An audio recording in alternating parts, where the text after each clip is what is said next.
Bahkan sampai-sampai kalau boleh ditanya saja kepada Bapak Presiden, siapa yang berani datang ke Kediri?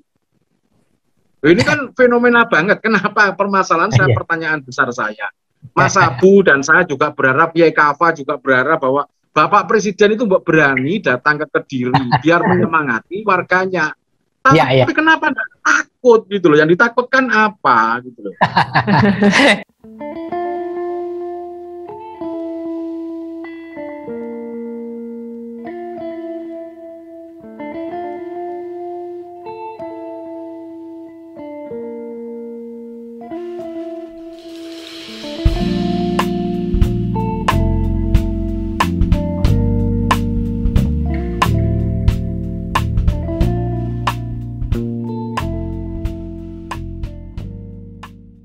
Assalamualaikum Pak Feby. Waalaikumsalam warahmatullahi wabarakatuh, Mbak Karin. Apa kabar? Sehat. Sehat, luar biasa. Iya. Lama nggak berjumpa ya Pak? Kita sehat, yang penting menjaga imun dan olahraga. Betul sekali, imun dan iman juga penting Pak. Betul, dan jangan lupa protokol kesehatan. Betul sekali, makanya kita juga berjauhan begini ya Pak. Iya, jaga jarak, aman. Ya Pak, ini adalah hari yang sangat spesial sekali Pak.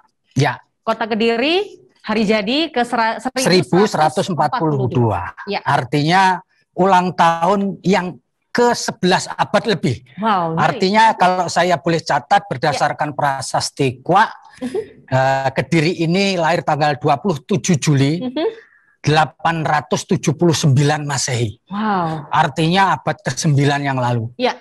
Bisa disebut kota Kediri merupakan kota tertua di negeri ini, Mbak Karin. Betul sekali, betul sekali. Selanjutnya kita ingin menyapa Gus Imam Mubarok sebagai budayawan Kediri dalam ulang tahun yang kota yang begitu tua, tentu meninggalkan berbagai macam budaya di Luhung yang perlu kita lestarikan ya, Mbak, supaya kita tidak kehilangan jati diri kita. Ya. Gus Imam Mubarok barangkali bisa menyampaikan sebenarnya budaya apa yang kita jaga sekarang ini, budaya apa yang perlu kita lestarikan, tentu dikaitkan dengan kondisi kekinian saat ini yang kita lagi susah ini, Gus. Silakan, Gus. Ya, terima kasih.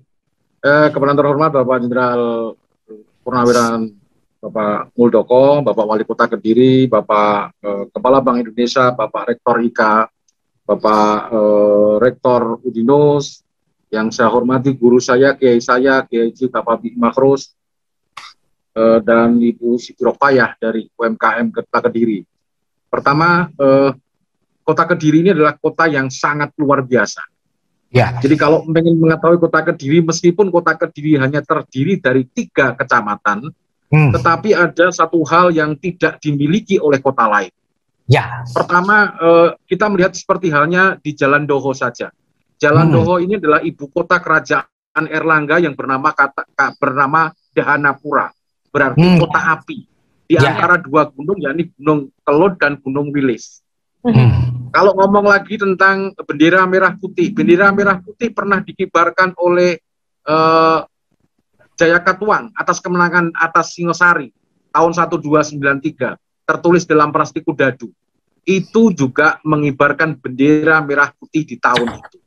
Belum lagi ditambah bahwa lambang Garuda pernah digunakan oleh Prabu Erlangga dan juga oleh Prabu Joyoboyo. Jadi Erlangga menggunakan, Prabu Joyoboyo yang terkenal dengan prasasti semboyan Panjalu Jayati yang artinya Kediri menang, itu memiliki 3 lencana. 1 Ekanetra, yang kedua adalah Narasinga, yang ketiga adalah Garudia. Artinya apa? Bahwa Kediri yang notabene hanya 3 kecamatan sebagai ada kota daerah industri, perdagangan dan pawiatan atau pendidikan, itu memang sudah didesain oleh leluhur kita. Karena apa? Hampir semua pawiatan atau tempat pendidikan itu berada di barat sungai. Ya, di barat sungai. Ya, di barat sungai. Sementara di kota perdagangan itu berada di kota, yakni di Jalan Doho dan sekitarnya. Industri berada di timur, di wilayah Kecamatan Pesantren. Nah, di masa pandemi ini khususnya kita, kalau saya menyikapi sebagai tadi seperti halnya bahwa Pak Jenderal Purnawirawan Dr. Muldoko mengatakan bahwa harus ada eksploitasi terhadap sejarah dan kebudayaan. Ada 3 hal yang perlu dicatat, bahwa sebuah negara, hancurnya sebuah negara itu bisa dilakukan dengan 3 cara. Pertama adalah bagaimana kita menghapuskan sejarah. Ya. Jadi menghapuskan sejarah. Menghapuskan sejarah, jika sudah menghapuskan sejarahnya, maka langkah kedua adalah bagaimana memutuskan.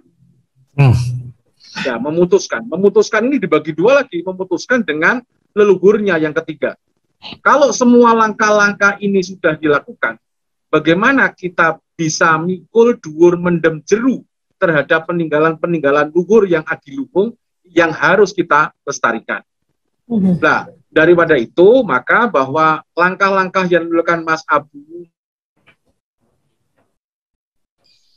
Abdullah Abu Bakar dan juga didukung oleh seluruh masyarakat Kota Kediri ini sungguh sangat luar biasa. Kalau saya ngomong bahwa ada tadi sampaikan semua pelayanan sudah oke. Sudah oke semua. Bagaimana sistem yang ada dalam masyarakat di Kota Kediri dengan keragaman yang ada, meskipun ada berbagai macam agama, tersemuanya guyub rukun dalam paguyuban antar umat beragama. Ini langkah yang sangat luar biasa.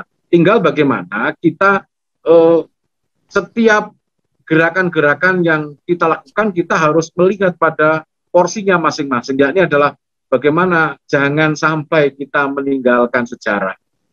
Kediri ini tadi ada satu lagi yang mungkin saya perlu ceritakan. Kediri ini memiliki namanya jembatan namanya Jembatan Lama. Namanya Brook Over Den Brantaste Kediri, karya Steve Westerban Murling. Ini jembatan dengan konstruksi besi pertama di Jawa, lebih tua dari jembatan Brooklyn di Manhattan City, New Jersey, Amerika Serikat. Luar biasa nih, baru tahu saya. Iya, jadi kalau kita melihat di era Gemeente tahun 1835, pola pemerintahan kolonial Belanda, Kediri ini Masya Allah, sangat luar biasa. Belum lagi ditambah, di era Kalingga itu dibagi 2, Kalingga Utara dan Selatan. Kalingga Utara di Jepara, Selatan ada di Keleng Kepung Kediri. Samkai Rasinga itu membuat sebuah karya besar terhadap sebuah tatanan hukum yang dikenal dengan nama Kalingga Dharma Sastra. Wah, ini luar biasa, ada 119 pasal. Nah, bahkan sampai-sampai kalau boleh ditanya saja kepada Bapak Presiden, siapa yang berani datang ke Kediri? Ini kan fenomena banget. Kenapa permasalahan saya, pertanyaan besar saya. Mas Abu dan saya juga berharap, Yai Kafa juga berharap bahwa Bapak Presiden itu berani datang ke Kediri biar menyemangati warganya. Tapi kenapa enggak takut gitu loh? Yang ditakutkan apa gitu loh? Jadi sebenarnya nggak perlu takut ya, Gus ya? Oh, nggak perlu takut. Sowan aja Kiai Lirboyo, insya Allah nanti nggak masalah. Gitu loh. Iya. Jadi kalau mungkin sowan juga ke Syekh Wasil yang ada di Stonogedong, beliau dalam kitab Kakawin Hariwangsa itu dijelaskan sebagai sangat yaksa, sebagai penasihat spiritualnya Prabu Jayabaya yang sangat terkenal. Lagi kalau sowan ke sana, saya kira itu kan sudah rentang, udah Kalingga itu, kalau Kalingga Dharma Sastra itu tahun 671, berarti sekarang sudah hampir 1000 tahun lebih. Mosok Jepang nggak berlaku gitu kan? Iya. Ya bagus Gus. Saya berharap nanti itu waktu peresmian bandara, Bapak Presiden juga hadir di Kediri. Iya betul. Iya. Insya Allah begitu Gus. Ya. Oke, Gus, kalau boleh satu hal lagi yang barangkali kita perlu tahu, Gus. Percaya nggak, Gus, bahwa kota Kediri ini sebenarnya kota yang paling tua di Republik ini? Halo, Gus. Kalau menyebut kota tua, bahwa Kediri kota tua itu, Masya Allah, ada 3 negara terkaya di dunia. Wow. Dalam catatan Ingwei Taita di tahun abad ke-10, seorang pelancong Cina, ada 3 negara terkaya. Pertama adalah Bani Abbasiyah, yang kedua Sriwijaya, yang ketiga adalah Panjalu. Panjalu itu Kediri. Kediri ya. Jadi Panjalu itu Kediri. Menangkap Panjalu? Panjalu itu wilayahnya ada kalau melihat di Jawa, itu perbatasannya adalah sebelum penyatuan Jenggolo Panjalu tahun 1135, yang terkenal dengan Prasasti Hantang. Itu wilayah Panjalu itu kita dibagi 2, ada Jenggolo dan Panjalu. Kalau Jenggolo itu berada di daerah Tuban, Lamongan, Ujung Galuh, Pasuruan, Kanjuruhan, itu adalah daerah-daerah Jenggolo. Sedangkan kita berada di Panjalu. Ya. Baru tahun kejayaan Prabu Joyoboyo tahun 1135 ini disatukan. Bahkan dalam catatan itu wilayahnya sampai wilayah Papua. Jadi wilayah sampai wilayah Papua. Kebesaran Kediri ini Masya Allah. Kalau dikatakan kota tua, ya kota tua. Karena di era Kalingga bahkan era Majapahit terakhir, ya namanya Wilwatik Tajanggala Kadiri di tahun abad ke-14 tahun 1478 itu menapaki jejak kembali apa yang dilakukan oleh Kartikia Singa, Raja Kalingga Selatan. Jadi Raja Majapahit terakhir mendirikan kerajaan Majapahit di Kediri dengan nama Jenggala Wilwatikta Kadiri. Baik.